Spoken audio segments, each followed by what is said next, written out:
Face au monde machine, une série de podcasts présentés par Floraison avec les animaux politiques de Pièces et Main-d'œuvre.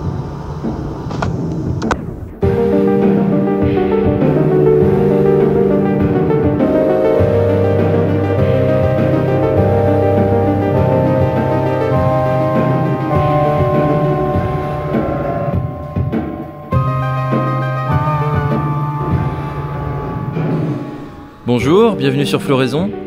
Vous écoutez Face au monde machine, un entretien technocritique au long cours avec les Grenoblois de Pièces et Main-d'œuvre.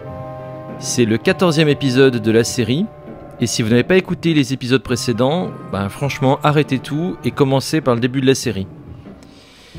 Nous voilà à présent quasiment au terme de notre aventure, c'est-à-dire, si vous avez bien suivi, l'aventure de la volonté de toute puissance à travers les âges.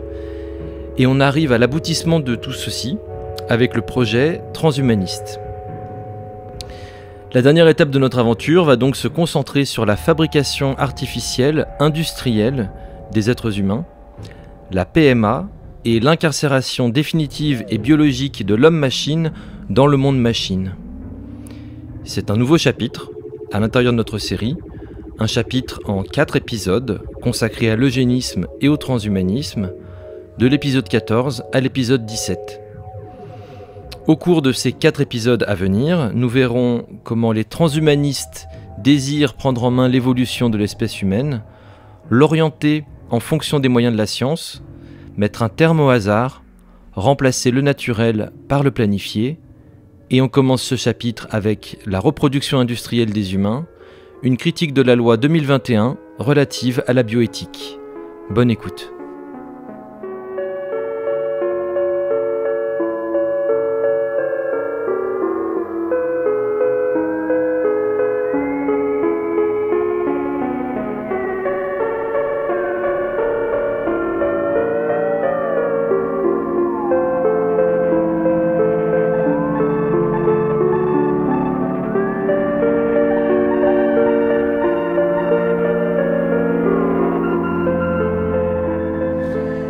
En 2021, donc le Parlement français a adopté une nouvelle révision des lois de bioéthique et ça a donné l'occasion dans les 2 années précédentes de revenir sur ce que c'était d'une part que ces lois de bioéthique et puis sur leur contenu. Alors avant d'aborder une partie qui nous a beaucoup occupé, qui était la question de la reproduction artificielle de l'humain, il faut quand même dire, parce que ça a été peu souligné, mais que le contenu général de la loi de bioéthique, enfin la révision de la loi de bioéthique de 2021, était plus large que ça. On s'est beaucoup focalisé, la presse notamment, sur la question de la reproduction artificielle pour toutes, parce que c'était soutenu par des enjeux dits sociétaux, mais ce qu'on a laissé de côté quand même, c'est le fait que cette loi de bioéthique, elle contient des dispositions qui concernent l'usage de l'intelligence artificielle en santé, le développement des neurotechnologies, la question des implants. En fait, quand on regarde un peu le contenu global, on est sur un programme transhumaniste. Enfin, en tout cas, il contient énormément d'outils technoscientifiques et médicaux qui vont dans le sens du projet transhumaniste, ce qui a été très peu dit en fait.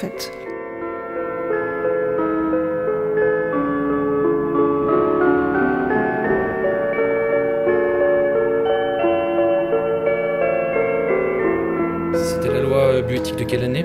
Donc la loi qui a été votée en 2021 et qui est donc une révision, parce que le principe des lois de bioéthique, c'est que chaque loi est présentée comme une révision de la précédente. Et ce principe-là, il est très intéressant parce que, en fait, d'abord, il faut remarquer que la première loi de bioéthique, elle vient, quand on parle de reproduction artificielle, bien après la naissance du premier bébé éprouvette en France, Amandine, qui est née en 78. Non, en 82, pardon, en 82. Le premier bébé éprouvette au monde étant Louise Brown en Angleterre en 78. C'est quoi un bébé éprouvette ? On va y venir. Un bébé éprouvette, c'est un bébé qui est né de techniques de production technomédicale, on va dire ça comme ça. Mais donc voilà, le premier bébé éprouvette 78, Louise Brown en Angleterre, puis Amandine en France en 82. Et à ce moment-là, c'est un projet, une initiative médicale de médecins dans leur laboratoire, de scientifiques, en l'occurrence trois médecins et scientifiques, René Friedman, Papiernik, j'ai plus son prénom, et Jacques Testard. Émile Papiernik et Jacques Testard. Donc ils sont tous les trois. Ils font ce projet-là dans leur coin. Un communiste trotskiste, un maoïste. Non, mais il faut tout dire, et un communiste. Voilà. Et qui viennent pas de nulle part. Bon, Friedman est un gynécologue obstétricien et Jacques Testard a travaillé d'abord longtemps sur l'amélioration de la production des bovins, c'est-à-dire sur la reproduction artificielle des cheptels. Bon. Mais ça, c'est pour resituer l'histoire et pour dire qu'à ce moment-là, ils font ça de leur propre initiative dans leur laboratoire et que ça n'entre dans le cadre d'aucune réglementation. C'est-à-dire qu'on peut le faire, on le fait. Et il n'y a rien dans la loi nulle part qui dit est-ce qu'on a le droit de faire ça. Et donc c'est seulement après et en réaction à ça que le politique se dit quand même il serait bien qu'on encadre ce genre de pratique. Et c'est comme ça que naissent les lois de bioéthique. Et depuis, et dès le départ, il est dit, bien sûr, il faudra les réviser régulièrement pour tenir compte de l'avancée des connaissances. C'est ça la formule standard. Ce qui signifie dès le départ que ce n'est pas un cadre qui est posé et qui viendra limiter l'avancée. Alors quand on dit des connaissances, c'est une manière très jolie de dire ça. En fait, c'est l'avancée des possibilités qu'offre la technologie. Il n'est pas question de poser un cadre à l'intérieur duquel s'inscriraient ces développements technologiques. C'est l'inverse. C'est-à-dire que chaque fois que la technologie avancera, alors la loi de bioéthique enregistrera cette avancée et fera progresser ce qui est autorisé. Et c'est exactement le chemin qui a été suivi depuis 1994. Je crois qu'on en est à la 3e révision, sauf erreur. Et à chaque fois, on avance. C'est-à-dire que des choses qui étaient interdites dans la première loi sont désormais autorisées. La première loi, tout le monde l'a oublié, mais la première loi de bioéthique interdisait toute expérimentation sur les embryons. Évidemment, aujourd'hui, la dernière loi, elle autorise notamment des expérimentations avec les nouveaux ciseaux génétiques qui s'appellent CRISPR-Cas9 sur les embryons. Non pas pour faire des embryons qu'ensuite on réimplanterait, pas encore, mais n'empêche qu'on peut, ça y est, faire par exemple ce genre d'expérimentation alors qu'il y a 30 ans c'était interdit.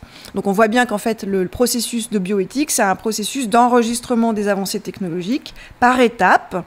Mais au fond, c'est un peu comme, me semble-t-il, toutes les autres avancées dans tous les autres domaines technologiques. On parlait de monde-machine, de smart city et par exemple de numérisation de nos vies, du fait que les algorithmes de plus en plus prennent de la place dans nos décisions, dans l'organisation sociale. Ça aussi, ça a progressé par étapes.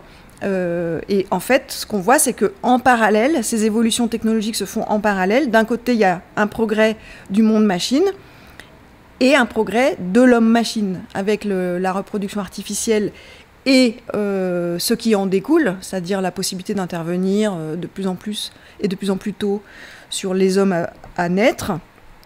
Et ben c'est l'avancée, cette fois, de l'homme-machine. Donc on a vraiment les deux qui avancent parallèlement et en même temps, en fait, finalement.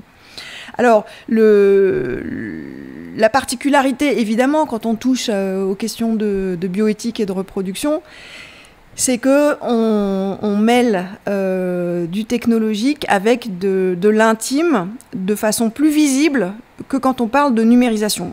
De notre point de vue, la cybernétisation de la société, ça touche aussi à l'intime, et en particulier à l'évolution de nos cerveaux, mais aussi à l'intime dans ce qu'il y a de représentation de soi, d'intégration de soi dans le monde, du rapport aux autres, au temps. Enfin, ça touche à beaucoup de choses très intimes, mais ça, bizarrement, ça semble échapper au domaine de l'interrogation, de la réflexion, et donc de justifier de quelconque encadrement éthique. Ça, on a l'impression que ça touche pas l'intime, ce qui est faux.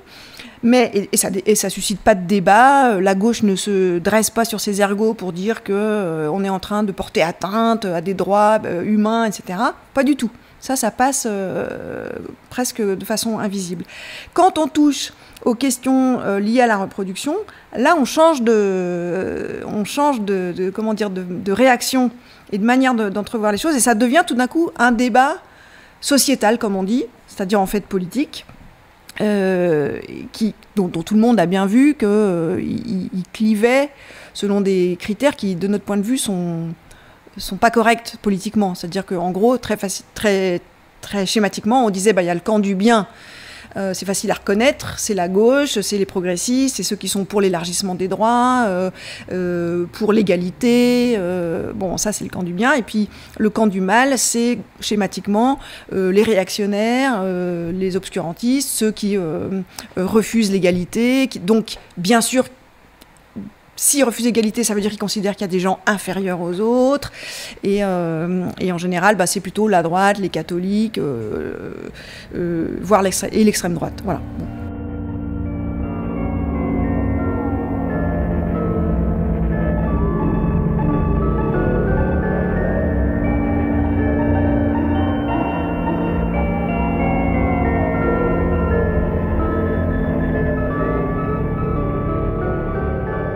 Alors nous, comment on se positionne là-dedans ? Il se trouve qu'on n'est pas de droite, on n'est pas catholique, on n'est pas d'extrême droite, on n'est même pas croyant.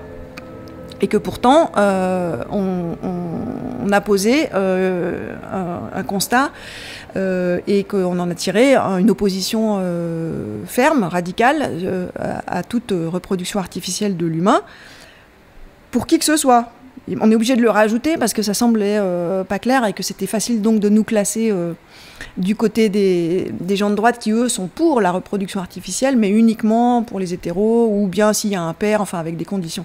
Nous, c'est de façon inconditionnelle une opposition, puisqu'on avait formulé cette idée qu'on ne peut pas être écologiste sans être anti-industriel, et qu'on ne peut pas être anti-industriel sans être contre la reproduction industrielle de l'humain. Ça paraît assez logique.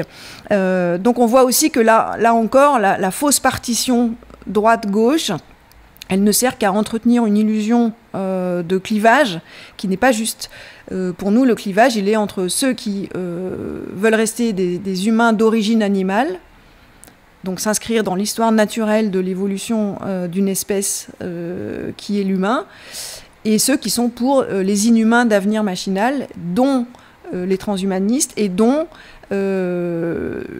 les courants, les mouvements qui réclament la possibilité d'avoir accès à des technologies industrielles de reproduction. Voilà. Pour nous, le clivage, il est là, et donc il peut y avoir des gens de droite et de gauche dans les deux camps. Ça n'est pas ça qui compte finalement. Et on le voit bien d'ailleurs dans les gens qui ont osé s'exprimer. Ce qui est aussi frappant, c'est que ce débat, il a été quasi impossible, et parce que les gens qui, comme nous, éprouvaient soit un malaise, soit une opposition argumentée et franche à l'extension et à la reproduction artificielle de l'humain, n'osaient pas s'exprimer, ou très peu. C'est un débat qui a été confisqué par les catho-intégristes et les LGTB intégristes. C'est effectivement donc les gens qui se retrouvent pas dans ces camps-là, en fait, ne pouvaient pas s'exprimer parce qu'ils étaient aussitôt renvoyés dans l'un des deux camps. Et c'est d'ailleurs frappant de constater aussi que l'Assemblée nationale, pendant son travail qui a été long, ils ont fait des commissions, ils ont auditionné plein de gens. Qui est-ce qu'ils ont auditionné dans le camp des opposants ? La Manif pour tous et Alliance Vita, c'est-à-dire des associations catholiques revendiquées, donc pas du tout des écologistes naturiens comme nous, par exemple. Bon. Ceci dit, on répond difficilement aux invitations officielles, mais pour dire que ça les arrangeait, en fait, d'avoir comme opposants des gens dont le discours n'est pas cohérent du tout et simplement, pour le coup, idéologique. Et facilement caricaturable. Et facilement caricaturé. Bon.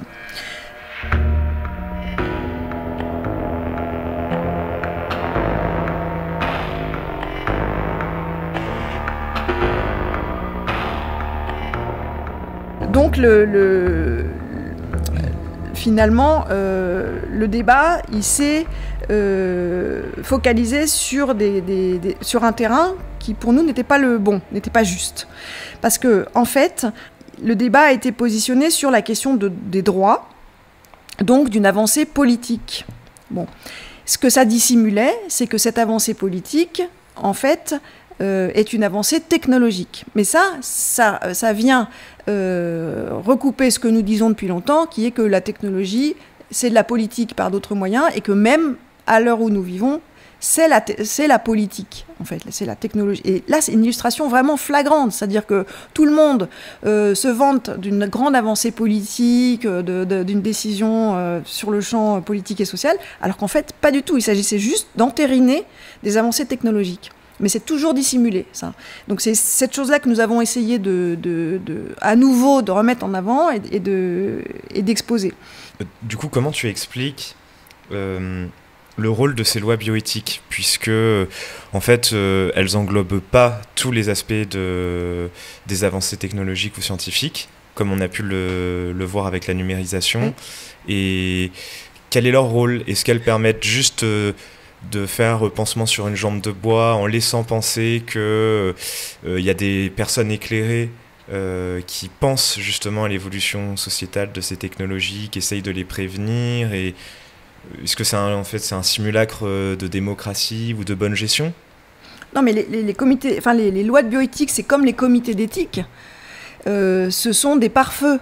C'est-à-dire que quand il y a un risque d'opinion dans la société parce qu'on touche à des sujets sensibles, comme ils disent, à ce moment-là, on met en avant le fait qu'on ne va pas prendre ces décisions de manière inconsidérée, sans y avoir réfléchi, mais qu'au contraire, on va réunir des experts, des gens qui sont là pour réfléchir sur ces questions, et qu'eux vont nous dire la voie raisonnable à suivre. Donc c'est à ça que servent les comités d'éthique. Nous, ce qu'on avait remarqué très, très rapidement avec les nanotechnologies, par exemple, c'est que chaque fois qu'un comité d'éthique se crée, c'est un très bon signal pour indiquer qu'il y a un sujet dans lequel on devrait mettre notre nez. En fait, les comités d'éthique, c'est des brigades d'extincteurs, oui. D'extincteurs de débat. C'est pour faire en sorte que le débat ne s'étende pas à l'échelle de la société et qu'il reste entre des mains expertes qui circonscrivent soigneusement, d'abord qui changent le vocabulaire du débat, la terminologie, de façon à rendre les questions et les réponses parfaitement incompréhensibles. Et ensuite, pour dire c'est encadré. Et donc, si c'est encadré, tout va bien, c'est légal. Et tu n'encadres pas plus les nanotechnologies. Un tsunami, dit Dupuis, va encadrer un tsunami. Que tu n'encadres la révolution technologique permanente. Ça ne s'encadre pas. Et d'ailleurs, ces encadrements consistent en déclarations, en chartes. Donc, c'est du papier. Ce qui est écrit sur le papier, ça peut être réécrit, ça peut être une loi chasse l'autre.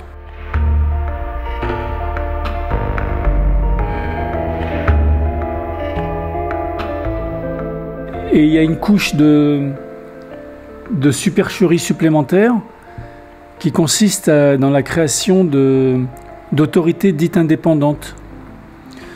Je me demande si ça ne commence pas avec la loi sécurité et liberté et comment ça s'appelle déjà, la CNIL, la Commission nationale. Le projet Safari. Le projet Safari. Je crois que ça commence avec le projet Safari. Je crois que le projet Safari, c'est également en 78. C'est 78. Le projet Safari, c'était un projet de fichage de tous les Français par l'INSEE, très, très, très approfondi. Et il y a un journaliste du Monde qui est rentré en croisade contre ça, Éric Boucher, ou Éric Le Boucher, je ne sais plus comment. Éric Boucher, qui a fait des papiers dans le Monde. Beaucoup de gens se sont émus, peut-être même Badinter à l'époque, je ne sais plus. Et donc, ça aboutit à la Commission nationale informatique et liberté, qui garantit que oui, tu seras fiché, mais tu seras fiché légalement. Ce qui quand même te produit un grand réconfort. C'est comme si on te coupait la jambe, oui, mais on va te couper la jambe légalement. Là, tu n'as plus rien à dire, t'es rassuré. Hein. Et donc, les comités de bioéthique, c'est la suite de ça. Tu as une haute autorité de santé, tu as eu une haute autorité de l'audiovisuel, toujours indépendante, toujours peuplée d'experts, mais ces experts indépendants, ils sont nommés par qui ? Bon, ils sont nommés par le gouvernement, par le Parlement, donc en fait, ils sont nommés par les gens,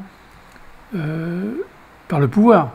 Ils doivent tout au pouvoir, ce sont des amis du pouvoir, ils rendent les décisions qu'on attend d'eux, quoi. Mais en ce qui concerne le Comité consultatif national d'éthique, donc qui est l'instance dite indépendante présidée ces dernières années, jusqu'à aujourd'hui par Jean-François Delfrécy, donc qui est un médecin qui a été également nommé, comme vous le savez, le président du comité scientifique spécial Covid-19, qui cumulait donc les deux.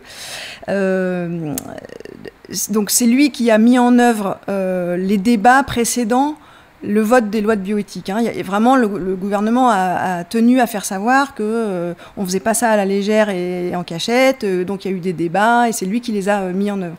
Mais d'abord, Jean-François Delfrécy, il s'est empressé de déclarer dans la presse que, pour lui, il y avait des avancées de la science et des technologies qui étaient si importantes qu'il n'était même pas envisageable de s'y opposer, que c'était pas possible. Donc pour lui, déjà à titre individuel et en tant que président du comité d'éthique, il pose les choses comme ça. Mais dès le début, les lois de bioéthique, donc votées par le Parlement, elles sont d'une clarté absolue. La première loi dit qu'elle doit garantir, je cite, le respect de la personne humaine sans freiner les progrès de la science. Donc c'est déjà inscrit dès le départ et c'est drôle. Eux-mêmes mettent en balance les progrès de la science et le respect de la personne humaine. Ce qui sous-entend exactement quoi ? Que les progrès de la science, c'est pas forcément des progrès pour les humains. Hein, c'est vraiment le progrès scientifique et humain. Le progrès de la personne humaine n'est pas forcément un progrès humain. C'est intéressant parce qu'ils l'ont pas écrit pour ça, mais l'inconscient a parlé. Alors donc, au départ, ils disent, comme il ne faut pas qu'on freine les progrès de la science, on inscrit ce principe de révision. Et puis d'évaluation. Donc 5 ans après la première loi, donc en 1999, c'est le Conseil d'État qui est chargé de produire une évaluation. Et il écrit, comme chacun s'y attendait, les techniques médicales et de biologie, notamment de la reproduction, ont évolué à un rythme accéléré. Comme chacun s'y attendait. C'est-à-dire qu'en fait, ils ne cachent pas le fait qu'il y a une trajectoire. Et ils le savent très bien. Donc c'est très cynique. Finalement, écoutez, on va faire des lois tous les 5 ans ou tous les 8 ans pour enregistrer le fait que, comme chacun s'y attend, la technoscience va progresser, qu'on va pouvoir faire de plus en plus de choses pour la reproduction et au-delà de la reproduction, le choix des humains à naître. Et il suffira simplement de modifier la loi et tout sera dans le cadre. C'est Agnès Buzyn elle-même, quand elle était ministre de la Santé, donc au début des débats, donc sur la dernière révision de la loi, qui a eu aussi à un moment donné dans un débat à l'Assemblée une formule incroyable qui lui a échappé pour signifier qu'il y avait des choses qui se faisaient mais qui n'étaient pas en règle, j'y reviendrai, dans la PMA. Bon, il suffit d'ajuster les règles et maintenant tout est bon, quoi. Donc vraiment, c'est dit avec une décontraction qui en dit long. Sur le peu de cas qu'ils font en fait de la réglementation. Elle ne sert à rien, la réglementation, on est d'accord. Il faut juste rassurer le gros de la population pour lui dire on s'en occupe, rassurer dans les termes les plus obscurs possibles de façon à ce que les gens s'en désintéressent en disant c'est trop compliqué, puis on a des choses plus urgentes à voir, et de façon à isoler le noyau de résistants et de rétifs qui ont la patience et l'endurance de s'intéresser à ces choses, de décrypter les termes du débat et qui tentent d'alerter leurs concitoyens, quoi.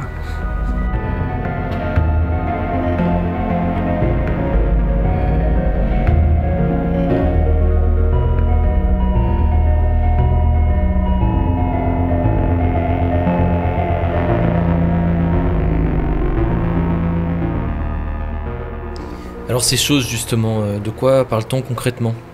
Alors, donc on va prendre un exemple qui est la question du diagnostic préimplantatoire. Alors, on revient rapidement sur ce que c'est que les techniques de reproduction artificielle. Au départ,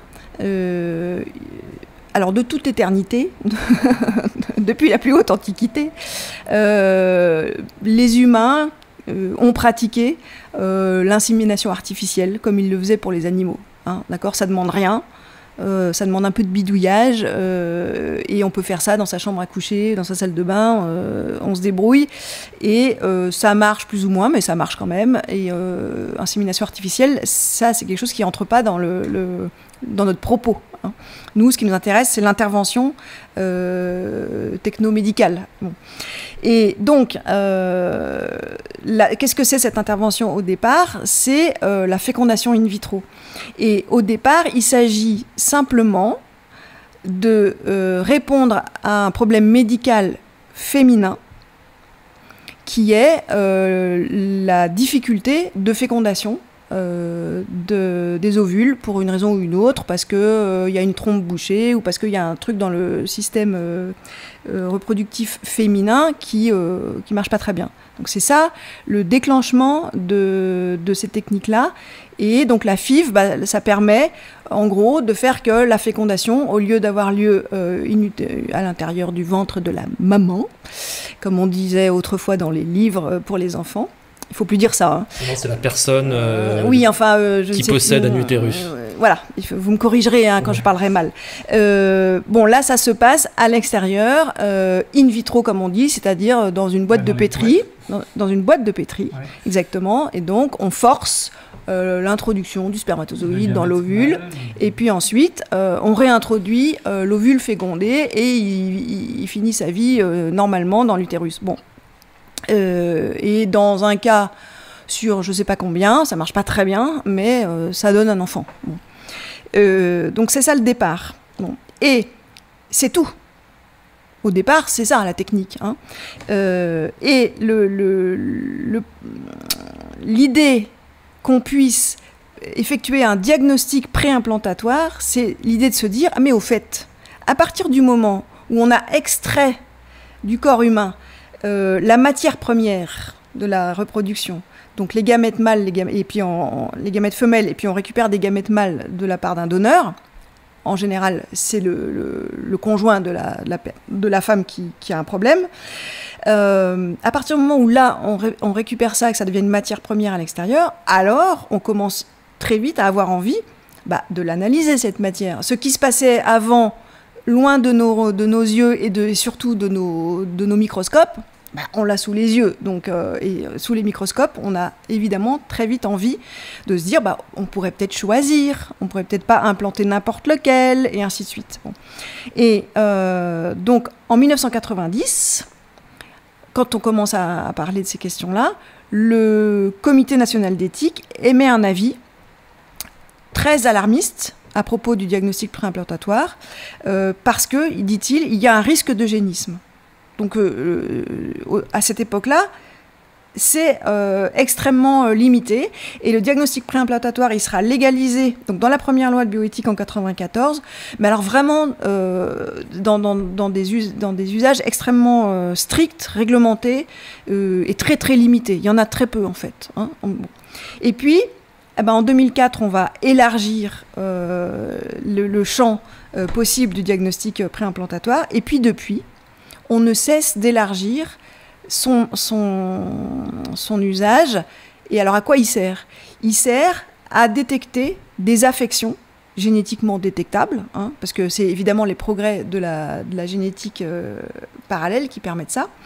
Et donc, on se dit, quitte à réimplanter des ovules fécondés et des embryons, donc, autant choisir ceux qui ne sont pas porteurs de maladies.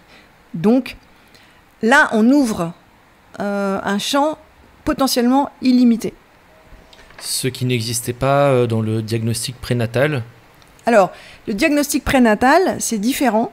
C'est pas au stade de l'embryon, mais c'est un diagnostic qu'on va opérer une fois que l'embryon est implanté, enfin, ou même chez des embryons qui sont venus sans FIV, hein, enfin, qui sont naturels.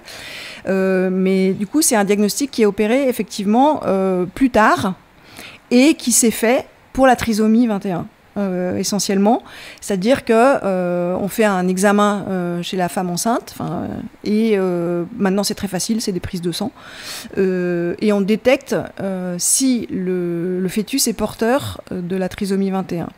Et dans la plus grande majorité des cas, systématiquement, on propose un avortement médical. Et dans la très grande majorité des cas, c'est ce qui se produit, puisque je crois qu'il y a plus que 2% de trisomiques qui naissent.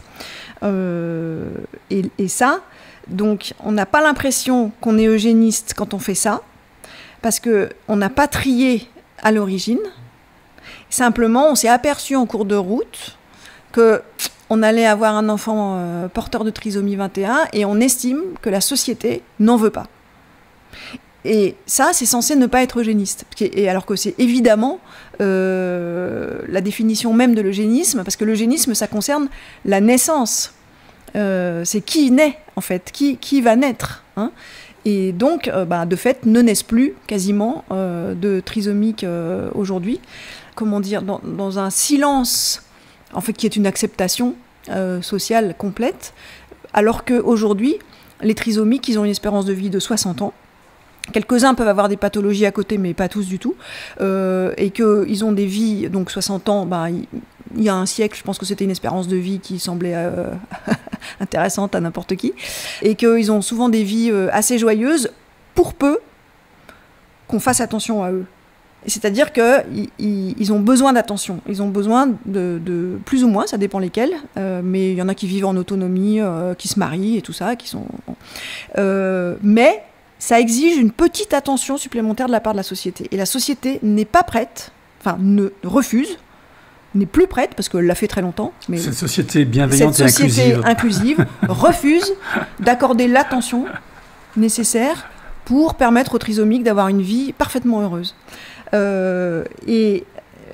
Ça, pour moi, ça en dit beaucoup plus long sur le genre de société dans lequel on vit que les pseudo-débats sur l'égalité des droits. Hein.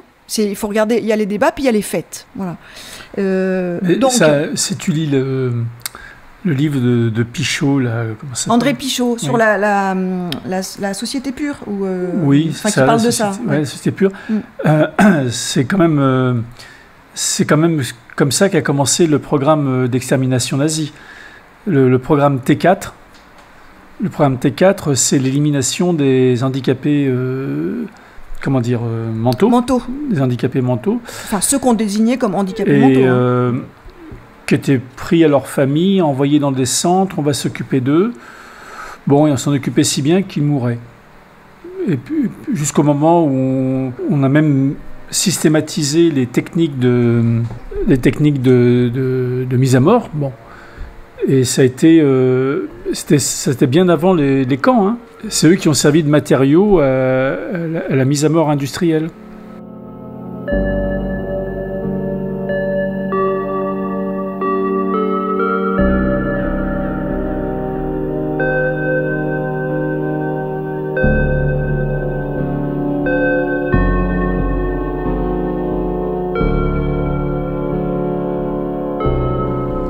Donc, alors, pour revenir au diagnostic préimplantatoire, comment ça se passe en fait ? Eh bien, les progrès de la génétique permettent de détecter de plus en plus d'affections au stade génétique, quoi, c'est-à-dire au stade primaire dans l'embryon. Et donc, puisqu'on peut, on fait. En gros, c'est vraiment la morale de tout ça, c'est tout ce qui est possible et réalisé à peu près. Et donc, quand le DPI est autorisé, élargi en 2004, c'est pour dire, voilà, maintenant, on sait quand même détecter des affections, et donc ça serait dommage de laisser naître des enfants porteurs de ces affections. Et ce qu'on voit depuis, c'est que le nombre d'affections recherchées ne cesse d'augmenter. Donc, d'après l'Agence française de biomédecine, on en était à 283, je crois, en 2017, mais l'année d'après, en 2018, on avait déjà dépassé les 300. Et vous pouvez consulter les tableaux, ils sont disponibles. Et c'est en les consultant qu'on s'est aperçu que parmi, par exemple, les affections qui sont détectées, il y avait l'albinisme. À Necker notamment, à l'hôpital de Necker à Paris, au centre de DPI donc de Necker, ils proposent ça. Donc, à nouveau, on se pose des questions. C'est-à-dire que l'argument, c'est toujours, oui, mais quand même, c'est pour la santé, vous ne voudriez pas que les gens vivent des vies pénibles en étant menacés par exemple, le cancer du sein. Certaines formes de cancer du sein héréditaire sont également détectées. Donc, écoutez, si on peut faire naître des femmes en sachant qu'elles ne seront pas menacées par ce cancer du sein héréditaire, c'est quand même mieux, etc. Donc, toujours l'argument, le cheval de Troie, de dire on va s'épargner des souffrances, qui est sans limite, parce que des souffrances, à ma connaissance, la vie en est pleine. Bon. Et donc, ça va être compliqué de vouloir les supprimer toutes avant la naissance, mais c'est intéressant. Comme disait Staline, pas d'humain, pas de problème, mais on pourrait élargir en disant... Pas d'homme, pas de problème. Et pas d'homme, pas de problème. Mais nous, on pourrait élargir en disant pas de vie, pas de maladie. Après tout, donner la vie, c'est donner la mort. Si vous avez un problème avec le fait d'être mortel et de risquer d'avoir des maladies, la meilleure solution, c'est de ne pas vivre. Bon. Mais comme on n'en est pas encore à affirmer ces choses-là de façon aussi brutale, alors on passe par le DPI et on élargit progressivement chaque année son champ d'application. Et à ma grande surprise, ça n'est pas réglementé par la loi. C'est-à-dire que les lois de bioéthique, par exemple, ne disent pas quel cadre donner à ça. C'est tout ce qui est possible, tout ce que les médecins apprennent à faire d'une loi d'ailleurs on s'en fiche, c'est en dehors des lois, d'une année sur l'autre, se rajoute au tableau des affections détectées. Et donc, stupéfaction, l'albinisme peut faire partie de ces affections détectées-là, ce qui doit très certainement faire plaisir à plein de gens albinos, qui ont là aussi des vies... comme tout le monde, et qui maintenant savent qu'ils sont sur une liste noire, si j'ose ce jeu de mots débile. Alpha Blondy. Non, Salif Keïta. Salif Keïta, le musicien africain, albinos, qui n'a cessé toute sa vie de dire nous sommes des gens comme les autres, et ainsi de suite. C'est pas des gens comme les autres, puisqu'on va spécifiquement rechercher le petit problème génétique qui les distingue dans les embryons à naître. Bon. Donc c'est pas systématique, on est d'accord. Tous les embryons à naître, par PMA, ne sont pas soumis au DPI, mais ils peuvent l'être à la demande des parents, ou si on justifie qu'il y a un terrain, une famille, etc. Et le nombre de DPI pratiqués ne cesse d'augmenter. Pareil, c'est toujours plus, au point que, en 2018, il a fallu ouvrir un 5e centre, parce qu'il n'y en avait que 4 en France qui le faisaient. Ce 5e centre a été ouvert où ? À Grenoble, au CHU de Grenoble, et le responsable du centre, incroyable, au moment de l'ouverture, parlait comme un chef d'entreprise qui vient d'ouvrir une nouvelle succursale en disant « On vient d'ouvrir, mais on n'a aucun doute qu'on va remplir il disait pas le carnet de commandes, mais c'était limite, parce que dès que l'offre existe, en gros, la demande arrive, quoi. » Donc, on est sur une trajectoire, à nouveau. C'est intéressant parce que tout le temps, depuis que ça existe, les techniques de PMA, l'argument, ça a été « mais c'est encadré, on ne fait pas n'importe quoi, etc. » Et puis en fait, on s'aperçoit qu'il y a une trajectoire et qu'il suffit d'attendre quelques années pour qu'on ait franchi le seuil suivant. Patiemment, tranquillement, de loi en loi ou d'avancée en avancée. Oui, puis en modification sociale, parce qu'en même temps, la résistance était ancrée dans d'anciennes générations, les vieux meurent. Oui. Le progressisme est la chose du monde la mieux partagée, y compris à l'extrême droite d'ailleurs. Bon. Donc la machine fabrique les machins dont elle a besoin. aussi du point de vue mental, aussi du point de vue politique. Et dès le plus jeune âge. Ah bah là, on peut pas faire plus jeune. Dès le plus jeune âge, c'est-à-dire que dès le plus jeune âge, dès la maternelle, dès l'école élémentaire, c'est à ça que ça sert l'école. On instruit les enfants pour les mettre aux normes du monde dans lequel ils vont vivre. Et mais là, on les fabrique même maintenant. On va les fabriquer pour qu'ils soient conformes. Mais on les met aux normes. Et donc ça va très vite. PMU à 22 ans, on rencontre des gens de 22 ans. Donc qui ont grandi dans le monde qu'on décrivait quand ils sont nés. Et effectivement, ils ne sont pas comme nous. Mais ils ne sont pas comme nous du point de vue de leur environnement et des choses qu'ils tiennent pour acquises et dont ils ont du mal à saisir pourquoi ça nous choque ou pourquoi on n'est pas d'accord, pourquoi on les critique, on est méchant de les critiquer. Enfin bon, ils n'ont pas de point de comparaison.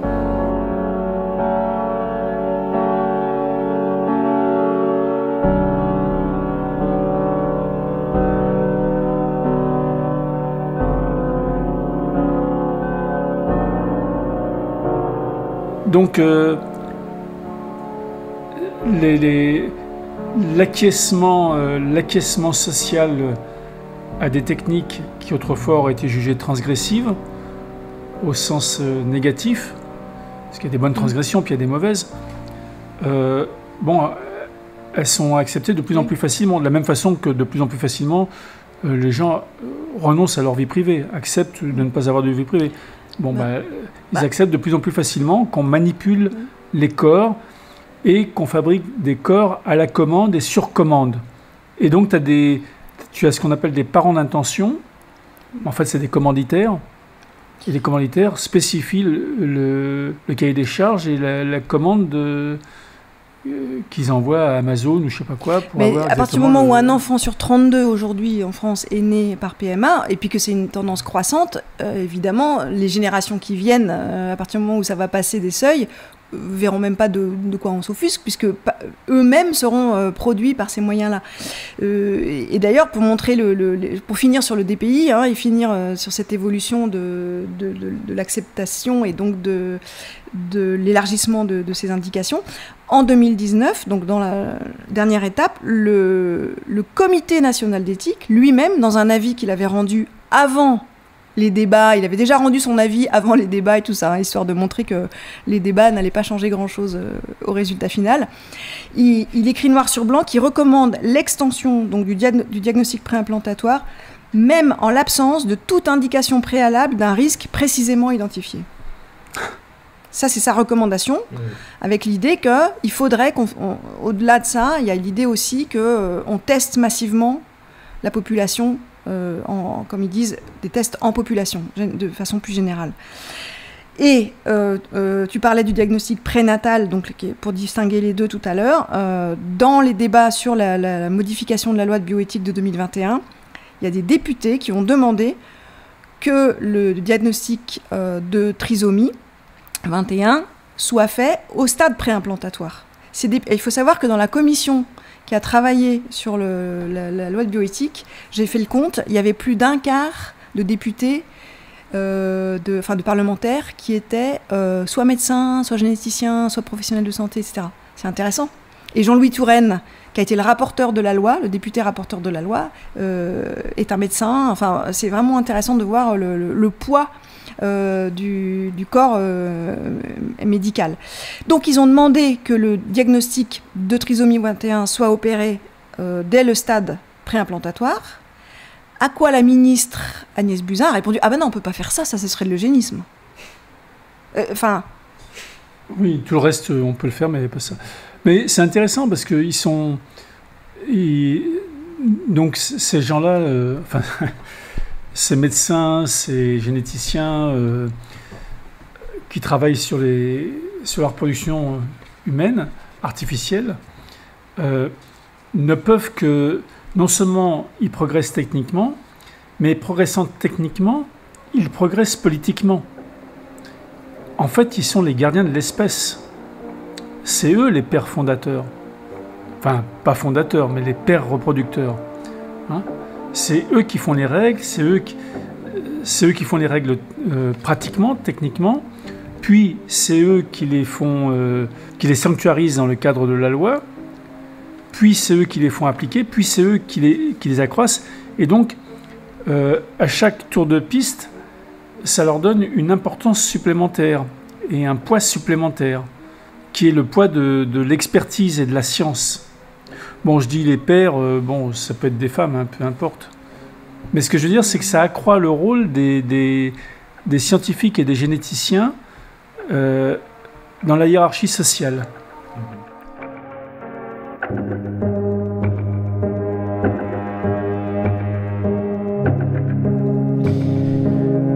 Et en plus du pouvoir des scientifiques et des généticiens, c'est bien celui de la marchandise qui s'accroît sur notre existence, avec les bébés produits, les bébés objets de consommation. C'est ce nouveau marché, l'enfant sur catalogue, qu'on abordera vendredi prochain dans le 15e épisode, qui fait suite à celui-ci, toujours dans le chapitre consacré à la fabrication industrielle des humains. C'est la fin de cet épisode, merci pour votre écoute, votre soutien et vos partages. Si vous voulez approfondir la critique de l'eugénisme et du transhumanisme, lisez les 2 livres de PMO, Alerter les bébés et Manifeste des chimpanzés du futur. Et on se dit à la semaine prochaine sur Floraison. Si l'on veut vraiment combattre toutes les dominations, hiérarchies, inégalités, discriminations, exclusions, il faudrait au premier chef se dresser contre la plus puissante, la plus menaçante et la moins réversible des dominations, le techno-totalitarisme. Ni techno-dieu, ni technomètre, vive la liberté et vive l'anarchie.